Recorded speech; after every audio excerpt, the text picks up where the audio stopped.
ময়দানে উমর, এমন একজন উমরকে ডেকে বলতেছে, উমর তুমি কিন্তু তোমার জন্য বরকতের দোয়া লইবা। ওয়াইসুল করনি যখন যেই মুহূর্তে আসবে তার কাছ থেকে দোয়া লইবা, সে দোয়া করবে, তোর সাথে সাথে কবুল হয়ে যাবে। ওয়াইসুল করনি আল্লাহর রাসূলের ইন্তেকালের পরে যখন আসলেন, ওয়াইসুল করনির সামনে যায় উমর রাদিয়াল্লাহু তাআলা বলতেছেন, ভাই আমার জন্য দোয়া করেন। ওয়াইসুল করনি তখন বলতেছে, ওগো আমিরুল মুমিনিন, আপনি তো অর্ধ জাহানের পৃথিবীর খলিফা, শুধু তাই নয় আপনি তো জান্নাতি একজন মানুষ। আপনি আমার মতো নগণ্য একটা ব্যক্তির কাছে কিসের জন্য আপনি আমার কাছে দোয়া চাইতেছেন? হযরত ওমর ফারুক রাদিয়াল্লাহু তাআলা ডেকে বলতেছেন, ও ওয়াইসুল করনি, আল্লাহর রাসূল আমাকে বলে গিয়েছেন তোমার কাছ থেকে দোয়া নেওয়ার জন্য। ওয়াইসুল করনির চোখ দিয়া ঝর্ণার মতো পানি পড়তেছে। ওয়াইসুল করনি ডেকে বলতেছে, আমার আজকে এমন একটা মাকাম হইছে যে আমি দোয়া করলে সাথে সাথে দোয়া কবুল হয়ে যায়। এটা তো আমার ব্যক্তিগত কোনো বিষয় নয়, বরং আল্লাহ তাআলা মায়ের খেদমতের বদলতে আমাকে এমন সম্মান দান করেছে। মায়ের খেদমত, তো পিতামাতার খেদমত করলে আল্লাহ তাআলা তার সম্মান বৃদ্ধি করে দেন। যেই সন্তানের প্রতি পিতামাতা সন্তুষ্ট, ওই সন্তানের প্রতি স্বয়ং আল্লাহ তাআলা সন্তুষ্ট।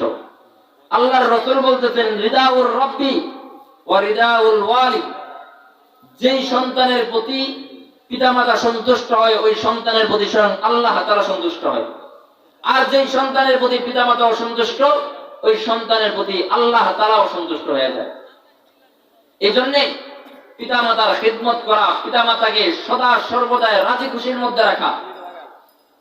পিতামাতাকে যেই ব্যক্তি রাজি খুশি রাখতে পারবে, আর এই অবস্থায় যদি তার পিতামাতা তার প্রতি রাজি থাকে, এই অবস্থায় যদি তার ইন্তেকাল হয়ে যায়, তো আল্লাহ রাসূল সাল্লাল্লাহু আলাইহি ওয়াসাল্লাম বলেন, যেই সন্তানের প্রতি পিতামাতা সন্তুষ্ট, আল্লাহ তার প্রতি সন্তুষ্ট।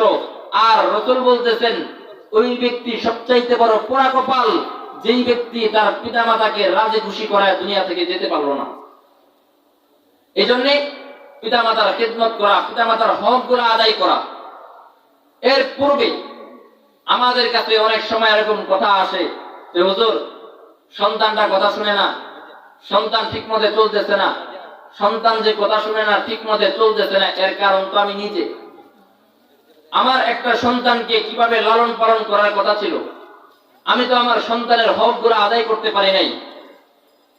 সন্তানের হক তো এরকম, যখন একটা সন্তান জন্মগ্রহণ করে তখন তার উত্তম নাম রাখা, নাম রাখার পরে সন্তানকে আস্তে আস্তে যখন সে কথা বলতে শিখবে, তখন তাকে আল্লাহ তাআলার জিকির শিক্ষা দেওয়া, ভালো কাজ শিক্ষা দেওয়া।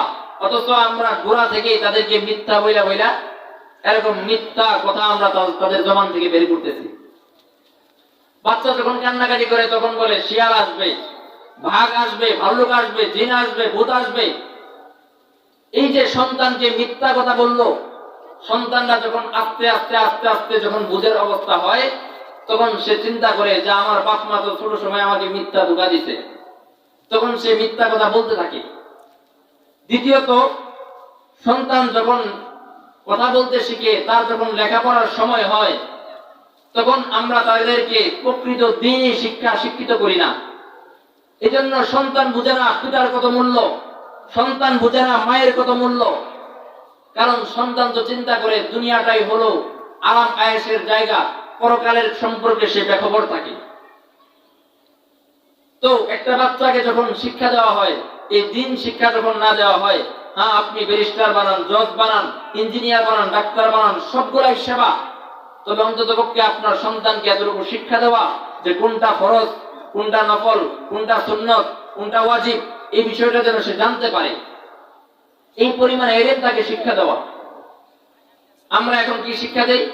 ছোট থাকতে এই বাচ্চাগুলারে যখন একটু একটু কান্নাকাটি করে, বাচ্চা একটা মোবাইল অ্যান্ড্রয়েড সেলাইনে হাতে ধরা দিই, তো বাচ্চা ওই গান শুনে আর গানের তালে তালে তালে তালে আস্তে আস্তে বড় হয়। যেই বাচ্চাটা কথা বলতে শিখে, তখন তারকে আমরা হিন্দি গানের মধ্যে লাগাই দিই, মোবাইলের তালে তালে সে নাচে, সে গান গায়। আরেকটু সময় যখন হয়, আমরা বিভিন্ন বই পুস্তক এনে তাদের সামনে দেই, আর ওই বই পুস্তকের মধ্যে বৈশা বৈশা পড়ে হাট্টি মাটির টিম তারা মাঠে পারে ডিম, তাদের খাড়া দুইটা সিং তারা হাট্টি মাটির টিম, আকডুম বাগডুম গোড়াডুম সাথে করে না এগুলা। তো দেখেন এরপরে কি বলে, টিয়া পাখির এটা সূর্য মামার বিয়েটা, অর্থাৎ টিয়া পাখির সূর্যের সাথে বিবাহ দেয়।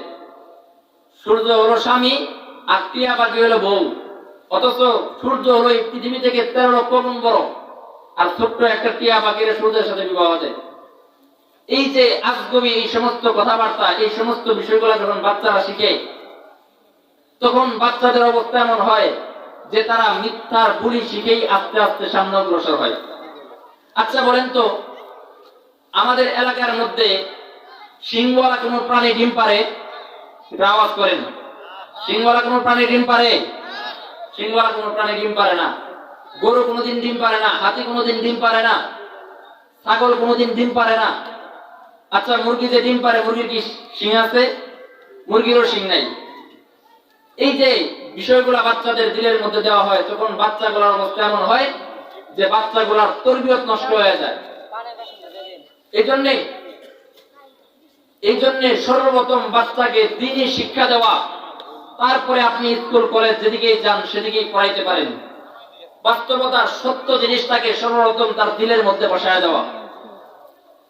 যেরকম মাদ্রাসাগুলোর মধ্যে কি বিষয় পড়ানো হয়, আজকে আমার মনে জাগে অনেক দিনের গান, শিশুর পায়ে যেদিন পেল উষর মরু প্রাণ, খোদার হুকুম মানতে সেদিন হাই খলিলুল্লাহ, মা হাজেরায় রেখে এলেন মরুর মাঝে চারিদিকে অথই বালি নেই কো পানির চিন, বেগুড়েতে হাইরে মায়ের ইল্ল মরণ দিন, পানির আশায় গেলেন তিনি দূরের পাহাড়ে, পানির আশায় গেলেন তিনি দূরের পাহাড়ে, এক কতরা কোথাও না মিলল আহারে, মা যখন ফিরে এলেন সূর্য খরতর, মরুভূমির উপর আগুন জ্বলছে নিরন্তর, অবাক হয়ে তাকিয়ে দেখেন খোকন সোনা তার, পরিপাটি শীতল ছায়ায় খেলছে অনিবার, কোন আকাশের কোল হতে এক অচিন মেঘের ছায়া, কোন আকাশের কোল হতে এক অচিন মেঘের ছায়া, এসে তাহার মাথার উপর মেলেছে পাখা, হাত পা নেড়ে খেলছে শিশু